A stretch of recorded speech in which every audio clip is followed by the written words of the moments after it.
Donc bonjour, bonsoir à tous de nouveau. Tout à l'heure nous étions connectés et malheureusement il y a eu un petit problème technique. Donc ici Mamouji Kiangata, donc bienvenue sur la plateforme Strong and Powerful Woman. Donc ce soir nous avons donc notre live avec Noélie Panda.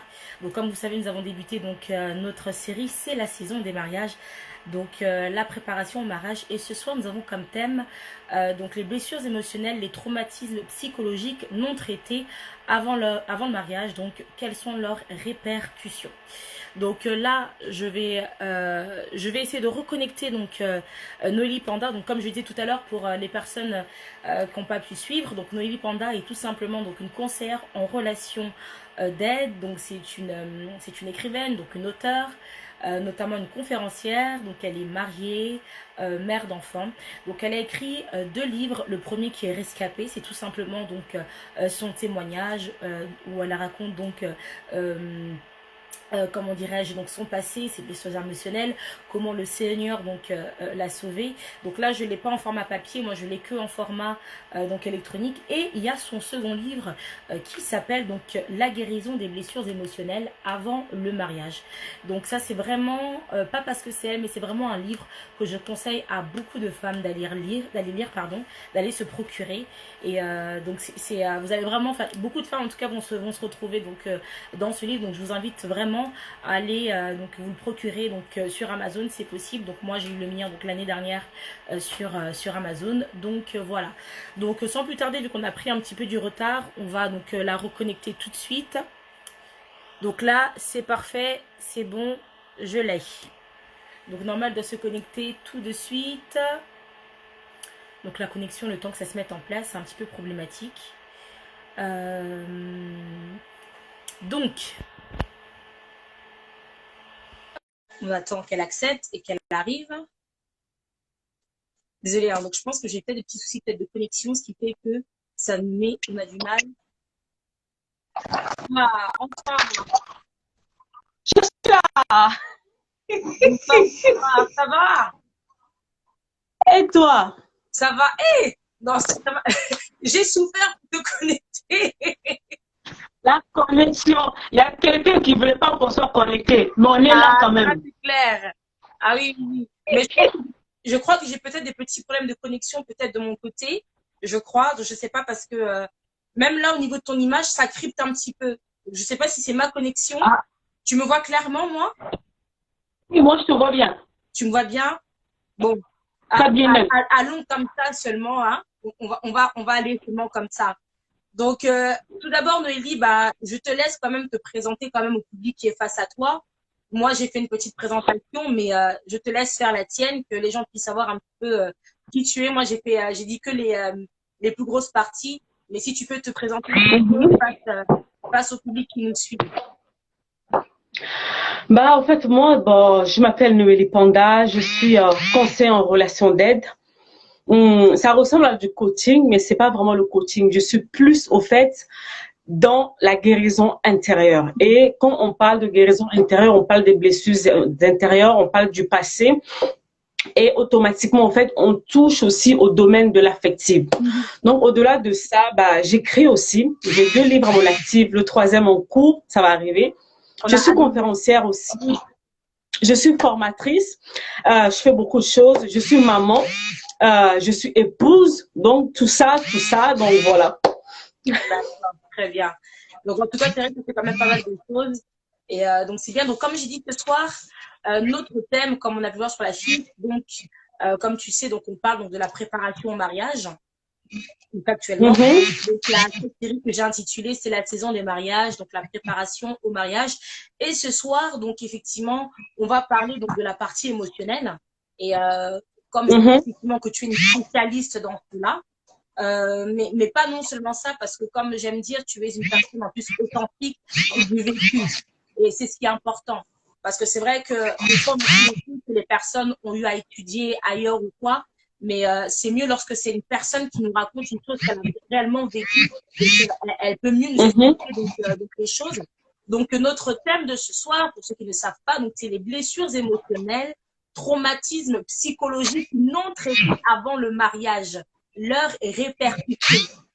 Parce qu'il faut savoir justement que au niveau du mariage, comme je disais dans ma petite vidéo, le mariage, ce n'est pas seulement donc c'est pas la salle, c'est pas les prestataires de services, c'est pas les invités, voilà, c'est pas la fête en tout cas, c'est bien après. Mais avant d'arriver de Tunisie à aller alors par contre, Noélie, en fait, je crois que c'est de ton côté, il y a un téléphone qui vibre, on me dit. Je Le sais pas. truc, c'est que j'ai des notifications qui arrivent depuis là. Je sais pas pourquoi. Je vais essayer de. Ouais, je te laisse Euh, 2 petites minutes pour pouvoir justement bah, les voilà, enlever. c'est bon. C'est bon? Euh, Ok, excellent. Puis j'ai enlevé le vibro. D'accord. Donc, comme je disais, effectivement, donc le mariage, avant de songer à y rentrer, il faut avoir une certaine préparation. Et c'est vrai qu'aujourd'hui, on s'arrête pour moi, je trouve, à quelques points. On dit seulement la femme doit être comme ci, la femme doit faire comme ça à la maison, le lit comme ceci, la cuisine comme cela. Mais comme je dis toujours, avant d'être une femme mariée, tu es d'abord une personne à part entière d'abord. Donc, tu as eu un passé avant, tu as eu une vie avant de rencontrer ton conjoint. Et c'est Mhm, vrai qu'aujourd'hui, comme j'ai dit, il ne faut pas m'en en vouloir aujourd'hui, donc la communauté chrétienne, pas nous en vouloir, hein, mais c'est des choses dont on doit parler quand même.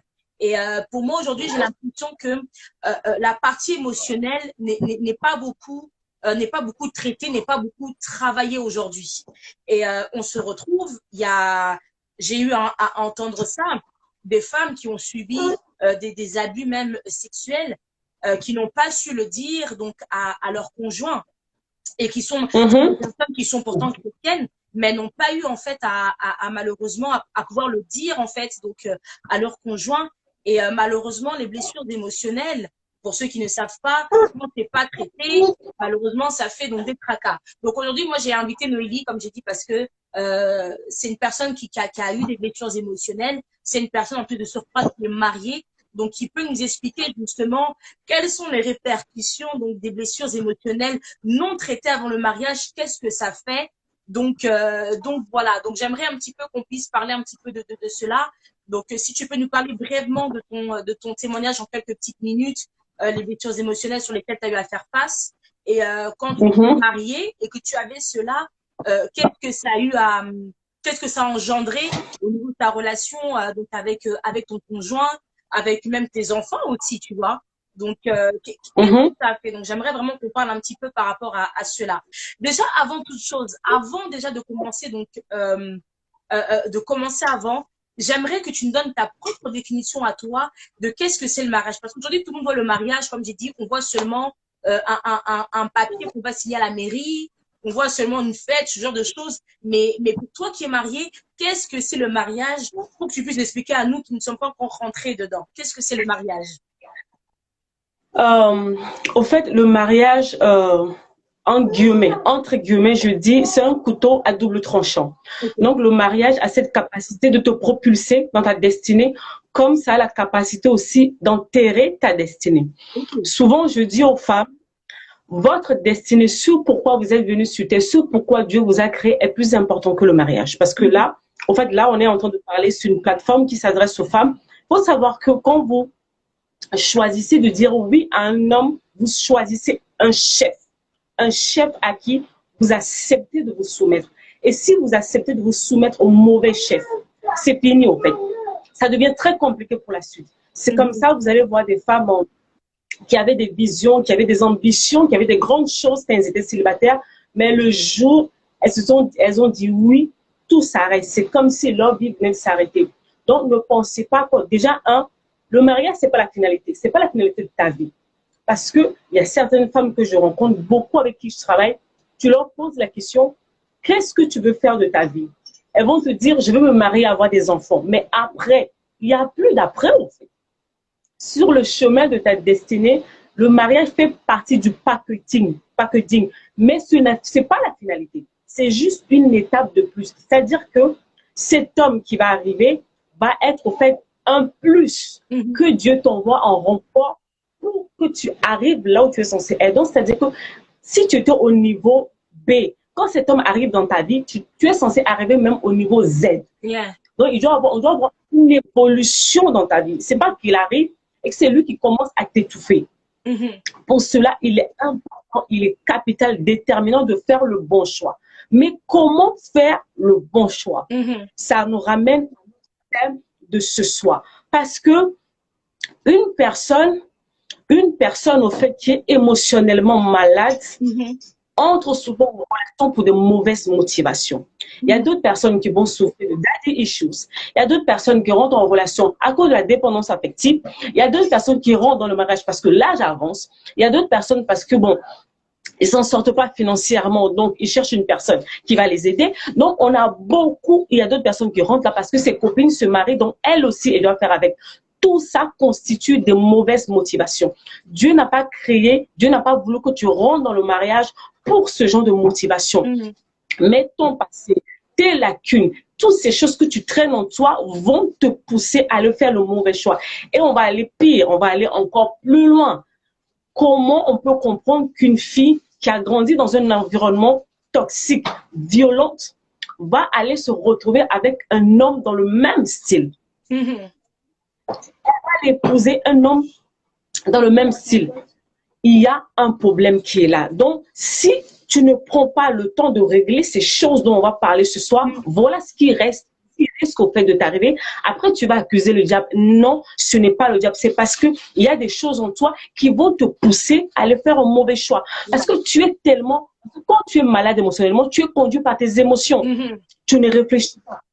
C'est ce que tu ressens. Tu vas voir la personne, tellement tu es une mendiante affective, il va te donner des belles promesses, des belles choses, tu t'engouffres dedans. Le temps que tu te rends compte trop tard, tu as déjà dit oui. Et c'est là ton calvaire commence au fait. Après, tu te dis comment je fais. Mhm. Tout s'arrête. Et Dieu n'a pas prévu ça pour toi. Tu vois, parce que la Bible dit, je connais les projets que j'ai pour toi, des projets de paix et non de malheur, mais de pas ta propre faute, par des choses qui ne vont pas en toi, tu risques d'aller faire un mauvais choix, tu vas accuser Dieu alors que ce n'est pas Dieu au fait. Mhm. Donc pour ça, on est là ce soir pour te dire qu'il y a un certain nombre de choses que tu es censé régler en toi.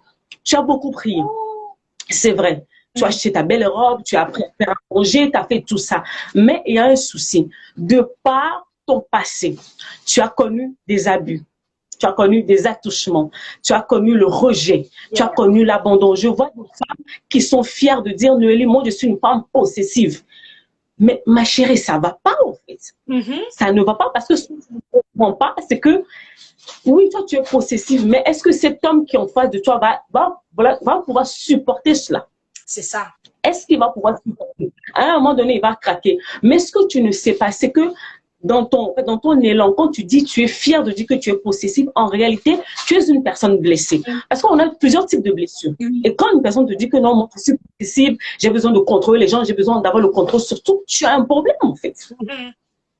Et quand tu dis, moi, j'ai peur de rester seule, j'ai besoin d'avoir une personne dans ma vie, tu as un problème. Il y a quelque chose qui ne va pas. C'est de ça dont on va parler ce soir. Ouais. Et justement, donc, avant qu'on arrive à ta partie à toi, où tu pourras nous donner un petit peu de ton témoignage des blessures émotionnelles, justement, quelles sont les répercussions que il y a eu sur ton mari. Moi, j'aimerais que tu me parles de ce cas-là en question. Même ça, je t'en parlerai un peu plus en détail. Le daddy issue. C'est vrai que beaucoup ne savent pas ce que c'est concrètement. Mais si tu peux nous le déterminer en quelques mots, expliquer aux femmes qu'est-ce que c'est le daddy issue pour qu'elles puissent savoir, parce qu'il y a justement des femmes qui nous suivent, qui sont dans ce cas-là justement, qui aujourd'hui peut-être ont du mal à se marier parce qu'elles ont connu donc, le cas de daddy issues. Donc qu'est-ce que ça veut dire exactement le daddy issue en fait? Le daddy issues, en fait, c'est un défi psychologique, surtout ça arrive aux femmes. C'est le genre de femmes qui ont eu des relations soit compliquées, soit inexistantes avec leur père. Il faut savoir que nous, les filles, les femmes en général, on se construit dans le regard de notre papa. En fait. Et si cette relation en fait, n'est pas bonne ou dysfonctionnelle, qu'est-ce qui va se passer? Ça va laisser un vide dans la fille et cette fille, en fait, va commencer à rechercher ce papa dans ses relations. Vous allez elles rentrent en relation, elles ne cherchent pas un conjoint. Elles sont à la recherche de leur papa. Donc, qu'est-ce qu'elle va faire? Elle va les fatiguer ce monsieur. Tu ne m'appelles pas, tu ne m'aimes pas, tu ne m'offres pas des cadeaux, tu ne me fais pas ceci, tu ne me fais pas cela. Donc, elles se comportent comme une petite fille. En réalité, elles ne cherchent pas. Elles sont à la recherche de leur père. Alors, ma question pour toi ce soir, quelles sont tes réelles motivations? Tu me dis que tu veux te marier, tu veux rentrer en couple, tu veux faire tout ceci, mais pourquoi? Why? Pourquoi? Dis-nous, c'est dû à quoi? Pourquoi? C'est ça, exactement. Et comme tu dis, je pense que c'est ça la première question qu'il faut se poser, se retrouver d'abord avec soi-même, voir effectivement pourquoi on veut se marier, quelles sont les motivations qui Les sont en nous. motivations. Et comme tu as dit justement, je crois qu'il y a une question qui est là qui rentre. Euh, alors, il y a des questions qui sont en train de rentrer, hein, mais pour les questions, s'il vous plaît, je vais vous répondre plutôt en fait en inbox. Si ça me concerne moi, c'est moi qui vais vous répondre. Si c'est pour Noélie, je les transmettrai à Noélie qui vous répondra directement. Donc, pour l'instant, on va continuer à faire live. Donc, je le reprends. Donc, comme je dis, effectivement, c'est vrai que beaucoup se marient pour les mauvaises raisons aujourd'hui. Et moi, j'aimerais justement le cas de Daddy Issues, justement, parce que tu as ce genre de femmes qui, malheureusement, on est dans une génération beaucoup monoparentale, qui ont beaucoup grandi avec des mamans, des pères absents, les papas n'étaient pas là, les pères sont partis, il y a même certains pères. Alors, par contre, juste me dis, je crois qu'il y a un bruit avec ton micro. Je ne sais pas si tu as un autre micro en bas, mais on entend comme un souffle. Non, ah non, c'était mon ordi qui s'éteignait, parce que mon ordi il est à côté. Mon ordi Ah, s'éteignait. exactement. Ah, parfait. Là, c'est on entend clairement. Donc, je disais, oui, tu as le cas, aujourd'hui, on est dans une génération, malheureusement, qui est monoparentale. Donc, il y a beaucoup de mamans célibataires qui vivent seules. Le papa est parti. Le papa, soi-même, a été là pendant un temps dans la vie de la personne, mais après, il aussi a recommencé sa vie. Donc, il a laissé un peu, si je peux dire, les enfants, en particulier les filles, aujourd'hui. Donc, maintenant, une personne qui a ce cas de daddy issues, en fait, comment elle va faire pour pouvoir en fait en guérir? Comment on guérit en fait par rapport au daddy issues? Parce que comme tu as dit, on se regarde par rapport le regard qu'une fille a, c'est par rapport à son père. Et comme tu as dit tout à l'heure, il se peut même qu'elle retombe même dans le même style d'homme que son père était aussi. Parce qu'il y a aussi les femmes aussi, comment dirais-je, qui fréquentent leur papa, enfin qui ont leur père peut-être à la maison, mais qui n'est pas un bon père aussi, qui n'est pas un bon exemple. Et malheureusement, elles vont aller tomber sur ce même type d'homme. Donc, quelle est la solution pour ces femmes-là pour pouvoir guérir justement aujourd'hui, pour bien en fait aller dans le mariage? En fait, pour cela, je vais repartir dans mon histoire, parce que c'est mieux. Ok. Vaut mieux que je reparte dans mon histoire. Très bien. Moi, la première fois que j'ai vu mon père, j'avais 21 ans, sur 22 ans. Je m'apprêtais déjà à rentrer dans le mariage quand je l'avais vu. Donc, vous voyez, j'étais déjà à la porte de mariage quand moi je l'avais rencontré. Donc, ce n'était pas une personne qui était présente dans ma vie. Mais quand je me préparais pour le mariage, on ne m'avait pas dit que non, tout ce vide qui est resté pendant des années va te créer des problèmes. Ce qui est fait que quand je me suis mariée, moi, à la base, dans ma tête, je cherchais en fait quelqu'un qui va combler cette absence de papa. Et qu'est-ce qui s'est passé? J'ai commencé à voir cet homme devant moi comme mon père. Donc, je me comportais comme un enfant au lieu de me comporter comme une épouse. Et ça a commencé à créer des problèmes. Que ce soit avec lui-même, que ce soit avec les enfants. Jusqu'à ce que, en fait, le Saint-Esprit m'interpelle pour me dire, non, Noélie, il faut que tu guérisses. Et guérir, là, c'est quoi? Il va falloir, parce que j'étais en colère. En même temps, j'avais cette dépendance par rapport à mon père, que je voulais voir. Et puis, en même temps, j'étais en colère. Donc, toute cette colère se déversait sur lui. Et quand j'étais dans le processus de guérison, il y a eu deux moments clés. Le moment où tu prends conscience, en fait, parce que qu'est-ce que tu recherches en réalité? C'est ce père qui n'a pas été là, c'est lui que tu recherches. Et c'est là où l'amour de Dieu intervient. Dieu vient maintenant prendre la place de papa. Parce que ce que tu n'as pas eu, les psychologues disent que tout se joue dans la vie de l'enfant avant les 6 ans. Donc là, maintenant, tu as pratiquement 25 ans, 30 ans, c'est trop tard. Même si papa revient maintenant, ça ne va rien changer parce que le vide est déjà là. Et ce vide-là, la seule personne qui peut le combler, c'est Dieu qui peut le combler. Et il va falloir que tu laisses Dieu faire ce travail en toi. C'est quelque chose qui prend du temps. Mais vu que nous sommes une génération fast-food, on est pressé. Le processus de guérison, ça peut prendre des années. Moi, j'ai 6 ans. 6 ans, je suis restée là pour qu'on me remette en état. Et au-delà de l'amour de Dieu, il y a eu maintenant, comment s'appelle la reprogrammation intérieure. Donc, c'est-à-dire que j'ai appris à dissocier l'image de mon père de mon mari. Très important. C'est ça. Très important. Parce que qu'est-ce qui se passe?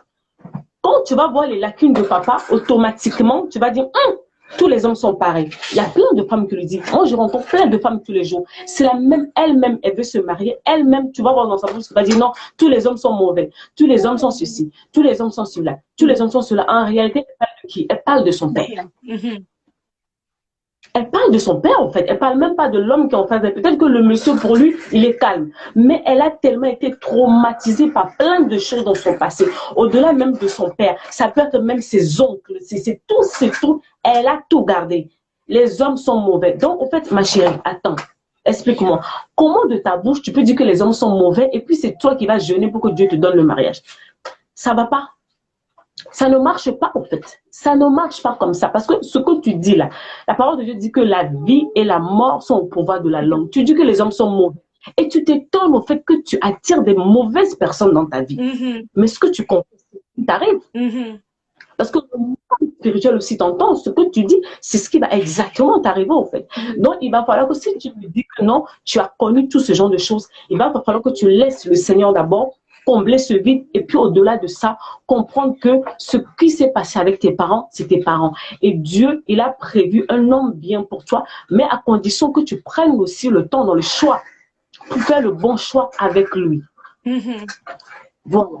Ce que le mari va faire, ce n'est pas forcément ce qui s'est passé avec papa ou avec la personne qui t'a élevé. Ça ne veut pas dire que c'est la même chose qui se passera avec ton mari. Donc, il va falloir que tu apprennes. Et ça, c'est un travail qui se fait vraiment, soit avec des spécialistes ou soit, peu importe, dissocier, faire vraiment la différence entre les choses, entre les personnes, en fait. C'est très important. Il y a un point que tu as soulevé, que tu as dit justement que, comment dirais-je, tu as dit qu'avec ton mari, justement, tu te comportais comme une petite fille du fait que tu n'as pas eu, en fait, donc papa pendant X temps, en fait, tu vois. Donc, tu t'es comporté comme une petite fille. Donc, si je comprends bien, dans ce cas-là, ça veut dire qu'il faut, en fait, aller chercher la petite fille dans le passé pour pouvoir, en fait, il faut faire la paix avec cette personne. Et comment tu fais la paix avec cet enfant-là qui est blessé? Le processus de guérison, ce n'est pas pour l'adulte que tu es. C'est pour l'enfant qui est en toi. Cet enfant qui a été heurté, cet enfant qui a été blessé, cet enfant qui a été meurtri, cet enfant qui s'est senti rejeté, abandonné, tout ça. C'est cet enfant-là que Dieu vient guérir, en fait. Mais pour qu'on arrive à ce niveau, il va falloir que tu regardes les choses en face. Et c'est ce que beaucoup ne font pas, parce que beaucoup ont peur de leur passé. Est-ce que vous savez ça? Beaucoup ont peur de regarder en face ce qui s'est passé. Peut-être ils ont vécu des traumatismes. Moi, j'ai une fille, ça fait au moins 4 ans qu'elle me suit, mais depuis 4 ans, elle est dans une situation extrêmement compliquée. Elle ne veut pas. Elle me dit, Noélie, elle le dit clairement, elle me dit, Noélie, je ne suis pas prête à affronter mon passé parce que c'est trop difficile, c'est trop douloureux. Donc, elle est bloquée dans cette espèce de prison qui est là. Elle est consciente de sa situation, mais elle n'est pas prête à regarder le passé. Alors que on ne peut pas aller loin si tu ne prends pas le temps de regarder ce passé. Tant que tu n'affrontes pas ton passé, tu n'iras nulle part. Parce que c'est dans le passé. Qu'est-ce qui se passe dans la guérison? Dans la guérison, en fait, Dieu ne vient pas changer ton passé. Il vient changer les pensées et les émotions reliées à ce qui s'est passé. Mais toi, tu ne veux pas regarder ces choses. Comment tu veux que le travail se fasse? Le travail ne pourra se faire. C'est comme ça, en fait, qu'on a plein de gens qui sont dans l'église, qui sont dans les slogans, en fait. Pourquoi? Ils ont peur de leur passé. La peur. Et d'autres, c'est là où d'autres commencent à sortir les versets bibliques. Nous sommes en Christ, nous sommes une nouvelle créature, toutes les anciennes choses sont passées. Mais dis-moi, si tu as connu des attouchements ou un viol dans le passé, ne me dis pas que le jour où tu as fait la prière du salut, que tu as instinctivement oublié tout ce qui s'est passé. C'est du mensonge. Si tu me dis ça, c'est faux. Ce que tu dis, en fait, là, j'aime bien ce que tu dis, parce que c'est vrai que même dans les églises, malheureusement, on a tendance à dire que celui qui est en Christ est une nouvelle créature. Ce qui est passé est passé. Donc, est-ce que parce que je donne ma vie en Christ, comme tu viens de dire, c'est pas possible. Quand je donne ma vie en Christ, mon passé n'est pas effacé. C'est-à-dire qu'il faut qu'il y ait un travail qui se fait quand même, malgré que je deviens chrétienne. Il y a quand même un travail qui doit quand même être fait au-delà de cela. Quand tu deviens enfant de Dieu, quand tu fais la prière du salut, c'est ton esprit qui est touché. Parce que en toi, tu as le corps physique, tu as l'esprit la partie divine de Dieu en toi, et puis tu as l'âme. Quand on parle des blessures intérieures, on est au niveau de l'âme, en fait, alors que la nouvelle naissance ne touche que ton esprit. C'est-à-dire que tout ce que tu as vécu comme traumatisme dans le passé, ils sont là. Même ton corps physique ne change pas. Quand tu fais la prière du salut, toutes tes cicatrices que tu as eues sur le corps ne disparaissent pas. C'est la même chose pour toi. Les choses restent là intactes. Maintenant, il va falloir que tu prennes conscience que non, il s'est passé quelque chose. J'ai été heurtée, j'ai été blessée. Il y a ça, il y a ça. Et que tu demandes maintenant l'intervention de l'Esprit de Dieu dans ce travail de guérison. Mais toi, la plupart du temps, qu'est-ce qu'on fait? On est dans le déni. On est dans le déni. On ne veut pas faire face à ces choses, on s'invente des excuses. C'est comme ça, on a des personnes complètement dysfonctionnées dans les églises, complètement, parce que les personnes sont bourrées de mauvaises choses. Ils ne veulent pas dealer avec leur passé, ils ne veulent pas faire ce travail sur eux. La nouvelle naissance ne te fait pas effacer tout ce que tu as vécu. Il faut arrêter ce mensonge-là. C'est pas vrai. Ils sont là, la preuve. Il suffit juste au fait que tu te retrouves devant une situation, que tu te rappelles de quelque chose et tu es complètement effondré. Les gens souvent me disent, comment on sait que je suis émotionnellement malade? On n'a qu'à voir l'état de tes émotions et l'état de tes pensées. Rien que ça. Rien que ça. Hein. Je ne touche même pas aux autres points. Rien que ces 2 points. L'état de tes émotions. Tu es une personne lunatique. Donc, à 8 heures, tu es bien. À 9 heures, tu es triste. Tu es dépressif. Dépressif. Voilà, ou tu t'énerves, tu es dans des colères, dans des excès de colère. Mais ça montre qu'il y a quelque chose qui ne va pas à l'intérieur de toi. Il faut à un moment donné, en fait, t'asseoir et te poser des réelles questions sur ta vie. Est-ce que ça t'est déjà arrivé, tu t'assois et puis tu te dis, pourquoi je parle comme ça? Pourquoi je réagis comme ça? Pourquoi je fais telle chose? Pourquoi je fais telle chose? C'est des indices, au fait. Mais toi, ou soit, il y a 2 personnes, ils sont là, ils parlent mal. C'est le genre de personne, en fait, quand ils te donnent une parole, t'as l'impression, en fait, que la personne a du venin sous les langues. Ce sont des personnes qui sont... On lui fait la remarque, mais voilà, la personne, en aucun moment, ne se remet en compte, au fait. Il va falloir que tu te remettes en question à un moment donné. D'accord, très bien. Donc, ce qui veut dire, c'est que dans les églises, il faudrait quelque part qu'on puisse traiter aussi les parties émotionnelles des gens, en fait. Parce que, comme tu dis, on se retrouve avec beaucoup de personnes qui sont dysfonctionnelles et pourtant qui sont dans les églises, mais ça ne matche pas. Et même aujourd'hui, comme je dis, justement, j'ai tendance à voir beaucoup même de divorces, même chez les jeunes, tu vois, chez les plus jeunes. Mais on se pose des questions, mais pourquoi? Qu'est-ce qui s'est passé? Qu'est-ce qui n'a pas fonctionné? Donc, si je résume un peu bien, je pense qu'il y a aussi la partie émotionnelle, malheureusement, qui n'a pas été traitée avant d'entrer dans le mariage. Et ce qui fait que lorsque les personnes se retrouvent ensemble dans la maison, ça vole un peu donc, en éclat. C'est le feu. Parce que je vous donne un exemple simple. On va prendre, moi, j'aime bien illustrer mes propos. Supposons que on a une fille qui a grandi dans un environnement où elle a vu au fait les hommes abuser des femmes, piétiner les femmes. Les hommes qui ont toujours malmené les femmes ont traité les femmes comme des serpillères. Ce genre de fille, malgré qu'elle va prier, elle va se dire dans sa tête, aucun homme ne va me commander. Elle va se marier, hein. Elle va aller à l'église, elle va prier en langue, elle va tout faire. Mais quand vous allez lui parler de soumission, c'est pas la peine. Alors que, comment tu veux qu'un foyer tienne? Parce que nous, la parole de Dieu nous appelle à la soumission. Moi, pendant des années, je dis toujours aux personnes qui sont proches de moi, je crois que j'étais partie pour devenir une féministe. Parce que je ne comprenais pas pourquoi un homme devait me commander, en fait. Pourquoi? Parce que j'avais vu un certain nombre de choses qui m'avaient heurté. Non! Pourtant, j'allais à l'église. Hein. J'étais au service, j'étais à l'intercession, j'étais au protocole, je priais en langue, j'étais baptisée, je faisais tout. Mais je ne comprenais pas pourquoi une personne, surtout un homme, devait avoir... Non, ça n'allait pas. Et excuse-moi, Noélie, et justement, ce problème de soumission-là, c'était toujours lié au fait que parce que papa n'était pas là, donc c'était une colère que tu avais face à lui qui a fait que ça t'a rendu insoumise? Pas forcément l'absence de papa. Souvent, en fait, ça, là, ça peut venir du fait de l'image que la fille a reçue. Quand elle a grandi ou elle a vu papa battre maman. Ça, oui. Ouais. Où la femme n'avait pas le droit de parler, la femme n'a pas le droit de faire ceci, elle n'a pas le droit de faire ça, elle n'a pas le droit de faire ça. La fille va se dire jamais. Jamais. C'est vrai. Pourtant, elle va se dire, Jamais. Mhm. Ou soit pas là, mais complètement irresponsable. Sa maman s'est retrouvée dans des situations compliquées. Elle va se dire, je vais me marier, mais jamais, je ne peux pas le faire confiance. Ouais. Donc, dans la maison, c'est elle qui va porter le pantalon. Et ce que tu viens de dire, c'est aussi intéressant parce que tu as dit justement, je ne vais pas lui faire confiance.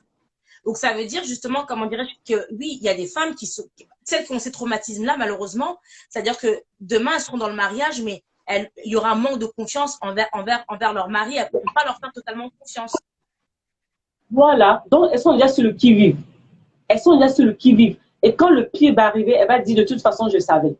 Alors qu'elles ne savaient pas qu'elles-mêmes, au niveau de leur subconscient, elles étaient déjà programmées à cela. En fait. Et c'est ce qu'on appelle, dans mon jargon à moi, les schémas répétitifs. Yeah. Vous allez voir cette fille, elle a connu un certain nombre de choses dans la cellule familiale instinctivement. Elle est déjà conditionnée au fait. C'est pour ça que je disais aux gens, il y a des moments, ce n'est pas une question de chasser les démons. Je vais vous raconter l'histoire. La dernière fois, j'ai été contactée pour une dame qui prie, ça fait depuis 14 ans qu'elle prie contre l'esprit de célibat. 14 ans qu'elle est à l'église et prie contre l'esprit de célibat. Et j'ai commencé à parler avec elle, au fait, pour rentrer en profondeur, parce que mon travail, c'est ça. C'est te poser des questions pour te réveiller. Et là, je lui ai posé la question, mais il est où ton père? Quel genre de relation tu as avec son papa? Tout d'un coup, il y a eu un silence et tout d'un coup, elle s'est effondrée. Ok. Oh non, moi, je n'ai pas connu mon père, c'était un polygame, il était avec d'autres femmes. Donc voilà, la relation était compliquée. Papa, c'était un homme violent, je le voyais battre maman, et maman qui remettait sa colère sur moi. Donc moi, Noélie, je ne fais pas confiance aux hommes. J'ai dit, voilà ton problème. Voilà ton problème. Tu vois que l'esprit t'a chassé. Depuis le premier jour que tu as chassé l'esprit, l'esprit est déjà parti. Maintenant, tu as un travail que tu dois faire avec toi-même. Donc, c'est-à-dire que, ok, papa a fait ça, mais ça ne veut pas dire que tous les hommes sont polygames.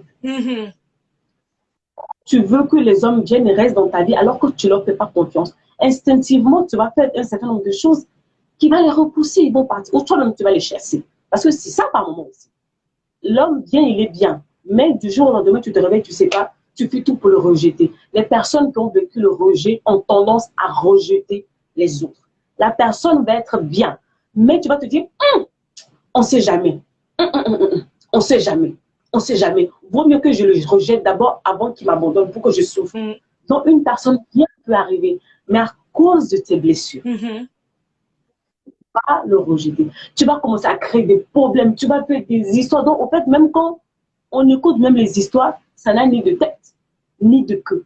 Pourquoi? Souvent, en fait, quand je travaille avec des couples, à un moment donné, je leur dis, au fait, là, c'est plus vous qui parlez. Ce sont vos blessures qui crient, au fait.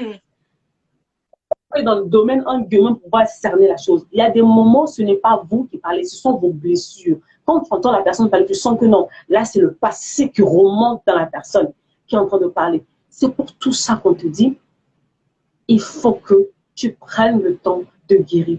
Tu as assez chassé les démons. Vous savez, je suis enfant de Dieu. Je crois aux réalités spirituelles.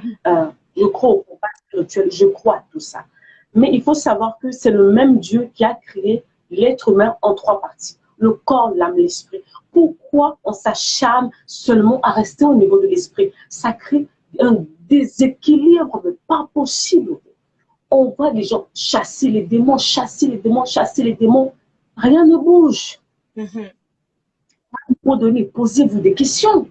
Peut-être que le monsieur, il est violent. On a eu une période où on a entendu beaucoup de scandales dans le corps du Christ. Des hommes violents, des hommes violents. Les gens se sont fâchés. Tout le monde est parti, en fait, avec... tout le monde a dit ce qu'il pouvait dire. Mais ce que vous ne comprenez pas, une personne qui est violente, lui-même a vécu déjà dans un environnement de violence. Et vu qu'on ne l'a pas poussé à faire un travail sur lui, il va faire quoi? Tôt ou tard, ces choses qui sont en lui vont remonter à la surface. Tôt ou tard.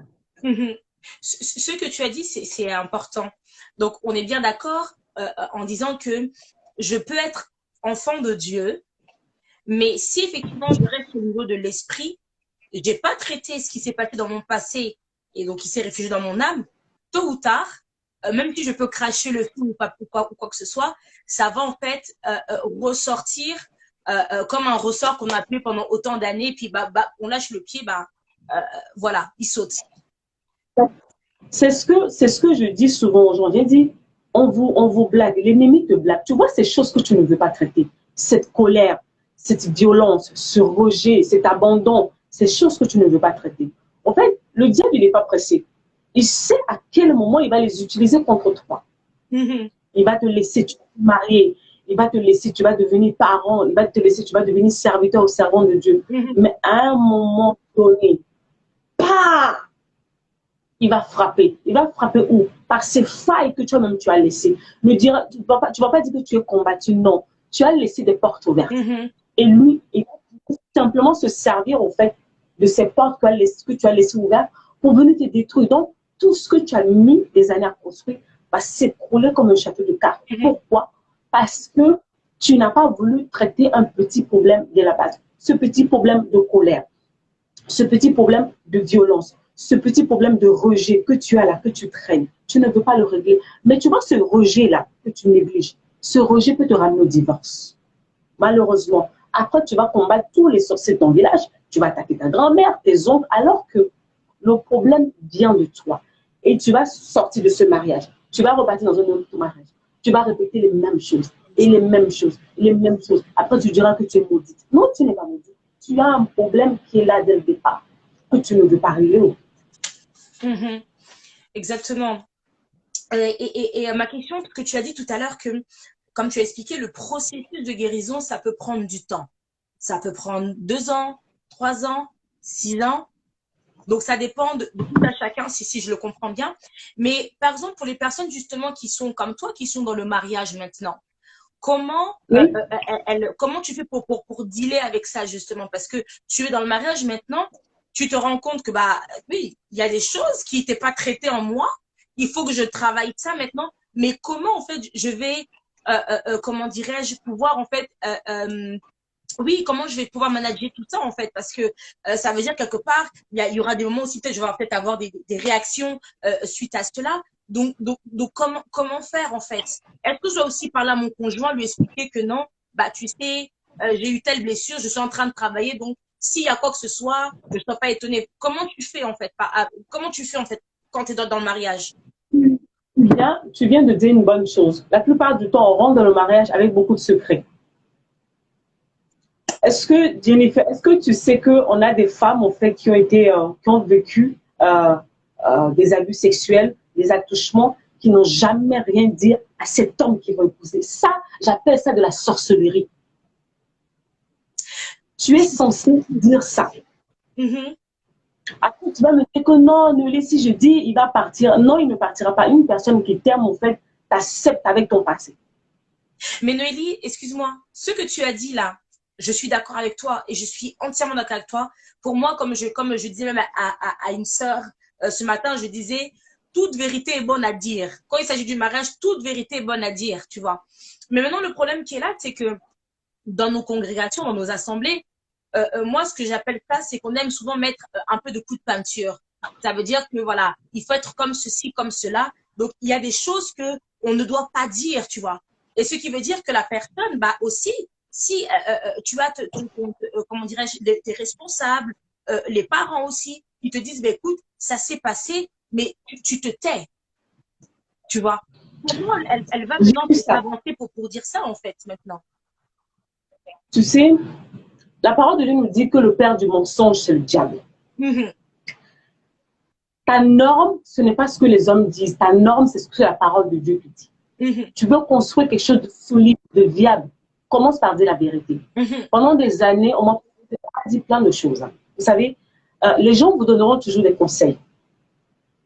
Dans mon jargon, j'appelle ça la loi de la suggestion. On va te suggérer des choses. Ils ont le droit de te suggérer. Mais toi aussi, tu as le droit de refuser. Ce n'est pas parce qu'on te suggère une chose que toi aussi, tu dois accepter. Il faut savoir ce que tu veux construire dans la vie. Tu veux aller où? On prend une maison. Toi, une fille, tu as connu en fait le viol dans ton passé. Peut-être de ce viol, il s'est passé plein de choses. Peut-être ça a créé des problèmes au niveau de ton corps, ça a créé des maladies, plein de choses. Tu vas cacher ça à 7 ans. Tu vas rentrer dans le mariage. Plus tard, vous allez commencer à avoir des problèmes pour enfanter, pour faire des choses. Et tu vas dire quoi en fait? Qu'est-ce que tu vas dire après? Parce que dès le départ, tu étais au courant, mais tu as caché. Et si maintenant, la vérité éclate après et que ce monsieur te dit que je ne veux plus, qu'est-ce que tu vas dire? Tu vas dire qu'il est méchant? Non. Tu lui as caché la vérité. Vaut mieux dire la vérité à la personne et que la personne décide dans son âme et conscience. J'y vais ou je ne vais pas. Moi, vraiment, c'est ce que j'avais fait. Hein. Dieu m'est témoin dans le ciel. Je dis toujours un jour, j'espère au fait pouvoir faire une conférence avec mon mari un jour. Dès le départ, je lui ai rien caché. J'ai tout dit. Pourquoi? Parce que comme ça, le jour où j'ai des réactions qui ne sont pas appropriées, il va comprendre. Et vu qu'il connaissait mon histoire, il m'a aidé dans le processus de guérison. Il n'a pas retourné la situation contre moi, en fait. À un moment donné, quand on à passer à quelque chose de sérieux. C'est pas des choses au fait que tu sors au bout d'un mois ou 2 mois de relation, non. Quand tu sais que là, tu as pris le temps de prier, tu as pris le temps de faire telle chose, c'est que non, là c'est ok, c'est solidifié. Avant de se lever pour dire non, on va aller voir les parents, il va falloir que tu dises la vérité. Parce que après là-bas, là, ça devient compliqué au fait. Pour faire demi-tour, ça devient compliqué. Laisse la personne faire son choix dans son âme et conscience. C'est comme la dernière fois, j'ai entendu un couple qui veut se séparer. Pourquoi? Parce que la femme a un enfant. Elle a caché, elle a eu 2 ans de relation avec le monsieur. Elle a trouvé le moyen de cacher l'enfant au monsieur, en fait. Ils sont arrivés pratiquement au bord du mariage. C'est là où maintenant, elle met devant le monsieur, devant le fait accompli. Oh, moi, j'ai un enfant. Bah, le monsieur commence à douter, en fait. Le monsieur ne sait plus quoi faire parce qu'il ne s'était pas engagé à cela. Il ne s'est pas engagé à prendre une femme avec un enfant. Ce n'est pas tous les hommes qui ont cette capacité à prendre une femme avec des enfants déjà. C'est vrai. Dès le départ, il faut dire la vérité à la personne. Et moi, voilà. À prendre ou à laisser. Et je t'assure, si c'est la personne que Dieu a prévue pour toi, il va rester là. Exactement. Il va rester là, en fait. Donc, les prétextes souvent que j'entends, les filles qui me disent « Oui, mais Noélie, tu sais, si je lui dis, il va partir. » Mais si une personne, tu lui sors aussi un si gros secret, un si gros truc de toi et qu'il te fuit, mais dis-toi que ce n'est pas forcément la personne qu'il te faut. Mais on a tellement peur de se retrouver seul. Tellement peur de se retrouver seul. On fabrique des choses, on invente, on fait ça, on cache. Donc, on essaie de faire les choses par nos propres forces.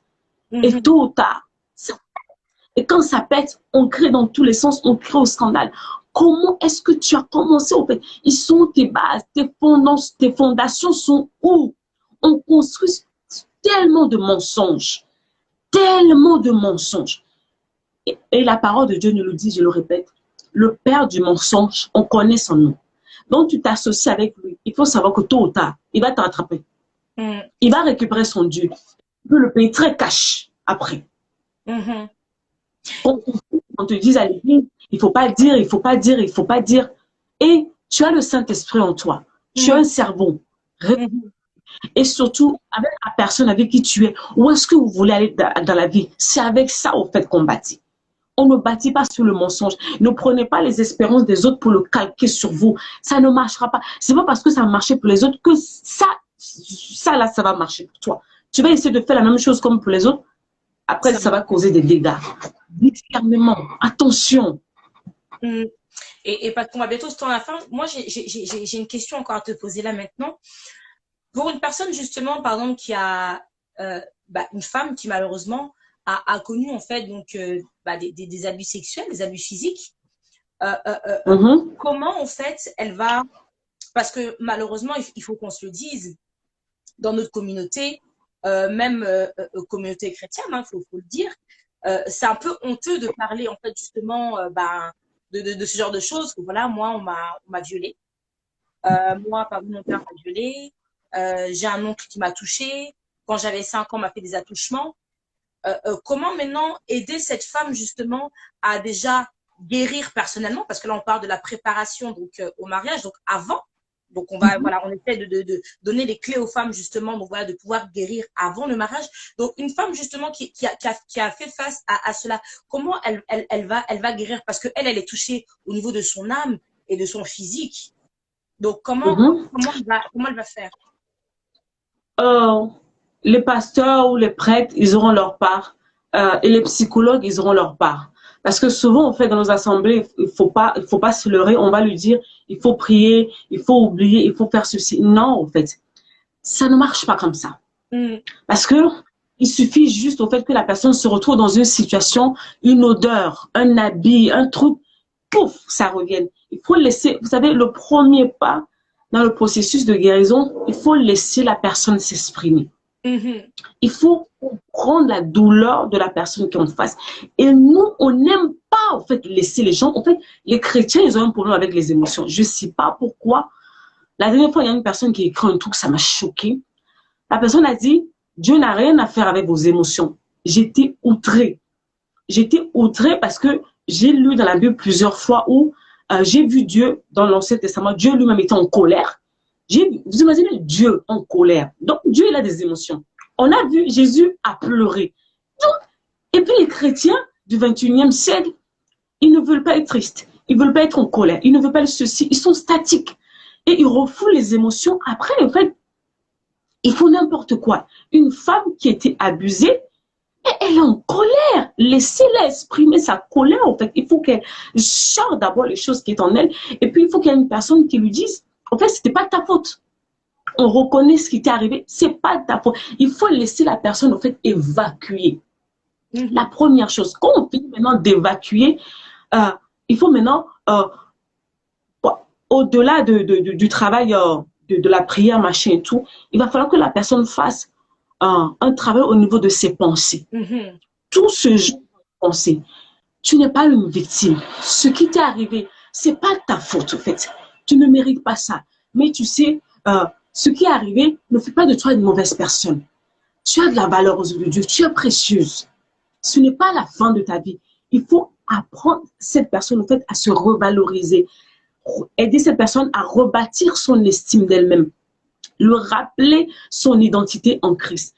Et maintenant, ça peut aller plus loin. Au niveau, il faut aller même voir au niveau des médecins parce que cette histoire d'attouchement, ça crée au fait d'autres maladies. La frigidité, il y a plein de choses qui peuvent arriver. Et ça, à ce niveau, il faut aller voir les médecins. Mais la plupart, le plus grand travail, c'est au niveau des pensées. Cette personne sera amenée à faire un travail de pardon qui va la libérer. Mais quand je dis pardon, c'est pas le pardon où les chrétiens, ils mettent ça comme un couteau sur la gorge des gens. Il faut que tu pardonnes, il faut que tu pardonnes, il faut que tu pardonnes. Non. Une personne qui vient de subir ce genre de traumatisme, la personne sait qu'elle doit pardonner. Il faut lui laisser le temps. Moi, j'ai l'habitude de dire que non, le pardon, c'est un processus. Parce que ça dépend de ce que vous avez subi comme préjudice, au fait. Une personne qui a subi un attouchement, excusez-moi, la personne ne va pas venir vous dire non, ça y est, j'ai pardonné. Ça ne marche pas comme ça, au fait. La dernière fois, j'ai eu une jeune dame qui m'a dit, est-ce qu'on doit pardonner à un père violeur? Vous voulez que je lui dise quoi? Non, il faut que tu pardonnes tout de suite. Il faut y aller crescendo, tout doucement. La personne connaît la vérité, mais il lui faut du temps. Parce que c'est lourd, en fait, à digérer. Prendre d'abord de reconstruire la personne. Pendant que la personne est en train de se reconstruire, la personne a le Saint-Esprit en elle. L'Esprit en elle va la convaincre petit à petit, à faire ce travail de pardon. Mais la première chose, en fait, laisser cette personne s'exprimer et surtout, reconnaissez sa douleur. Pourquoi vous pensez souvent, en fait, que les gens vont au tribunal?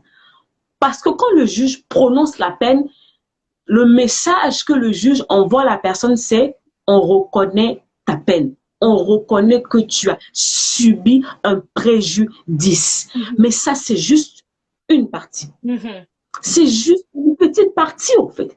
Il y a un travail de reconstruction qui doit se faire. Mais comment vous voulez qu'une personne se reconstruise si on ne veut même pas reconnaître sa douleur? C'est ça notre plus grand problème dans les assemblées. Il faut se taire. La dernière fois, j'ai travaillé avec un garçon.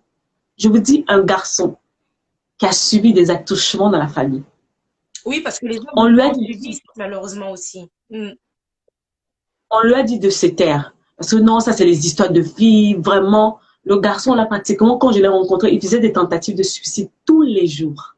Il était à l'église. Personne ne le voyait. Ses parents sont avec lui à la maison. Je me rappelle, c'était sa fiancée qui m'avait appelé en catastrophe. Noélie, ça ne va pas. Il risque de partir. Si on ne fait pas quelque chose, il risque de partir. Pourquoi? Parce que on ne veut pas reconnaître sa souffrance. Et quand on ne reconnaît pas la souffrance, la personne se tait. Et quand la personne se tait, tout reste à l'intérieur. Et ça crée, vous entendez, le suicide. Après, on va dire non, c'est le démon. Non. Si dès le départ, vous avez laissé la personne s'exprimer, si dès le départ, vous avez dit à la personne, on te comprend, ce que tu as subi, mais ce n'est pas ta faute. Ne minimisez pas au fait la douleur des gens. Ce n'est pas parce que, on prend un exemple simple. Les choses qui vont me toucher, Jennifer, au fait, ça ne va pas te toucher. Parce qu'on n'a pas la même sensibilité. Donc, c'est important, quand une personne vient vers vous pour vous dire, il y a telle chose, prenez au fait vos sentiments de côté, mettez-vous à la place de la personne. Et nous, on ne sait plus faire ça. On est devenus des robots. Au nom du Saint-Esprit, on est devenus des robots et puis on blesse les gens. Ce qui fait que les gens n'arrivent plus à parler. Les gens sont refermés sur eux. On a trop de personnes dépressives dans l'église qui se cachent derrière. Alléluia, amen. Vous les voyez à la maison. Bref, c'est compliqué et que Dieu nous aide. Que Dieu nous aide. Ce que tu dis, c'est très capital parce qu'effectivement, je suis en accord avec toi et puis comme tu sais, je fais la même chose que toi parce que c'est vrai que moi, je vais à le vivre. Quand tu es là, justement, il y a des choses qui se passent émotionnellement parlant, mais pareil, on te dit, il faut prier. Il faut prier, il faut chasser tel démon, c'est le démon d'un tel, donc on te saute tous les démons du monde, mais sans pour autant comprendre que non, que c'est pas un démon qui est là, c'est que moi, je souffre en fait. Mon cœur est blessé, mon âme est blessée. Et c'est vrai qu'aujourd'hui, il faut qu'on se dise, l'Église a du mal avec le mot psychologie. Ça, c'est un mot qui est très dangereux parce que, comme je disais, même moi, dans le temps, j'étais inconsciente par rapport à cela. Je me disais, ouais, la psychologie, c'est forcément lié à la folie, ça n'a rien à voir. La psychologie, c'est tout simplement l'étude du comportement humain. Et c'est vrai que malheureusement, beaucoup sont ignorants en fait de ce que c'est la psychologie. Et psychologie et spiritualité, apparemment, ça fait pas bon ménage, mais pourtant, c'est une chose qui est quand même assez essentielle. Parce que comme tu dis justement... En fait, c'est fou que... En fait, je reçois beaucoup de messages. La dernière fois, il y a une personne qui m'a écrit, qui m'a dit, mais Noélie, pourquoi les prêtres, quand ils se forment pour devenir prêtres, les prêtres à l'église catholique, ils font de la psychologie humaine avant d'être ordonnés prêtres. C'est obligatoire dans leur parcours. Parce que la psychologie t'apprend à connaître comment l'être humain fonctionne. On veut travailler avec des gens, on ne peut pas apprendre comment ils fonctionnent. C'est pas cohérent. Donc la jeune fille me disait, mais pourquoi on a autant de personnes blessées dans nos églises dites de réveil? Pourquoi les prêtres, ils font les études de psychologie et que nos pasteurs ne font pas les études de psychologie? Pourquoi il y a autant? Il dit, mais dans la Bible, on a dit, Dieu il a dit, je suis venu guérir les cœurs brisés. Mais pourquoi on ne se penche pas sur ce mot précis en fait? Dieu est venu, la Bible dit que l'Esprit de Dieu est sur moi. Il m'a envoyé la bonne nouvelle pour guérir les cœurs affligés, donc plein de trucs. Mais en fait, pourquoi on prend juste la partie qui nous plaît et puis on laisse le reste? Si Dieu, vous savez, la Bible dit ceci, garde ton cœur plus que toute chose. Tu sais quoi, Jennifer? On a beaucoup de personnes qui sont dans l'église. Ils ont reçu des milliers de prophéties. Tous les ans, ils ont des prophéties, mais ils ne bougent pas. Rien ne bouge. Ils croient qu'ils sont enchaînés. Ils croient que c'est le diable. Ce n'est pas le diable. Ils sont prisonniers de leur passé. Ils sont prisonniers de leur système de pensée. Ils sont prisonniers de leurs émotions. Et ça, ils se le rendent.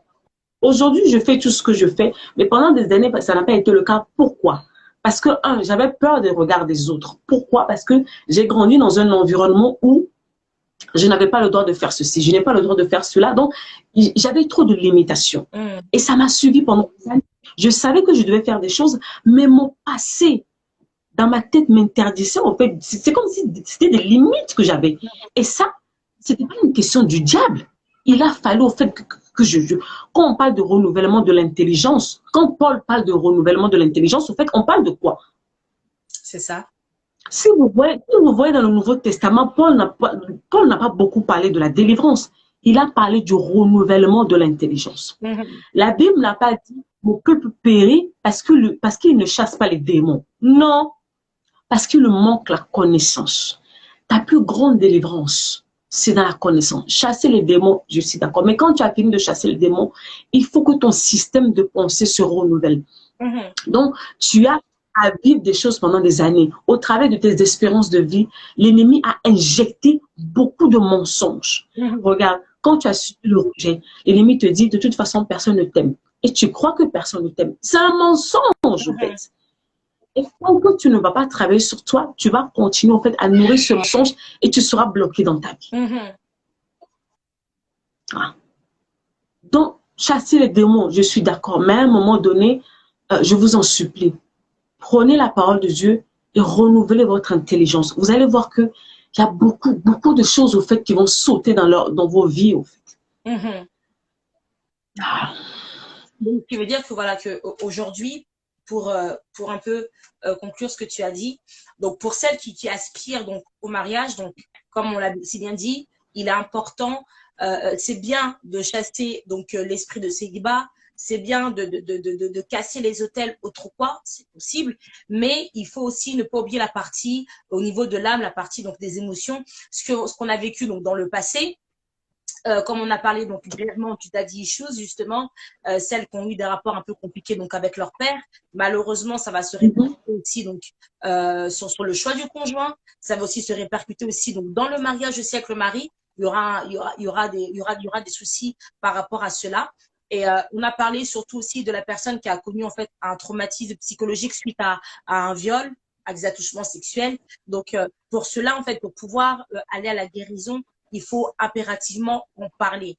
Il faut impérativement parler, dire que voilà que moi, on m'a fait cela. Il faut voilà. En tout cas, la première étape pour arriver à guérir à cela, il faut savoir donc en parler.